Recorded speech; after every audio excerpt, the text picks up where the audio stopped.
Huling biyernes po ngayon ng buwan ng Enero. Alamin muna natin ang sitwasyon dyan sa simbahan ng Quiapo. Si Isaiah Mirafuentes sa detalye live. Rise and shine, Isaiah.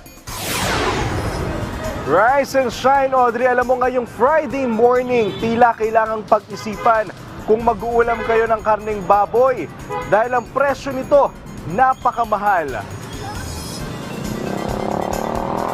Kahit sa Quinta Market dito sa Quiapo, Maynila, napakamahal ng presyo ng baboy.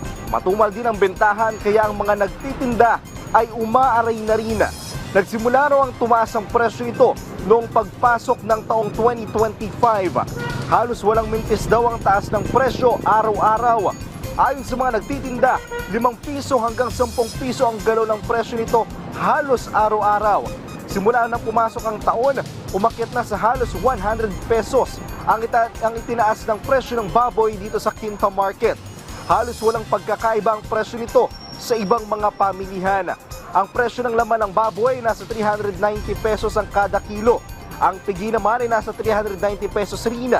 Ang liempo, 430 pesos. Ang buto-buto, 380 pesos.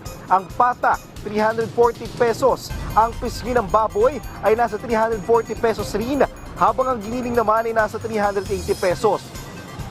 Ang manok naman ay stable pa rin ang presyo.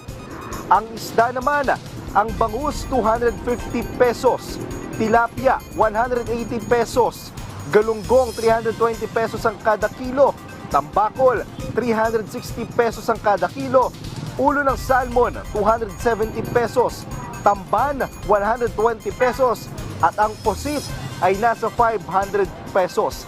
Samantala, Audrey, sa presyuhan naman ng gulay, ang broccoli 250 pesos, ang bell pepper na pula 230 pesos ang kilo, ang bell pepper naman na green ay 220 pesos, habang ang repolyo naman ay nasa 120 pesos, carrots 90 pesos, patatas 150 pesos ang kada kilo, ang pechay bagyo 90 pesos at ang per kilo ng talong naman ay nasa 170 pesos.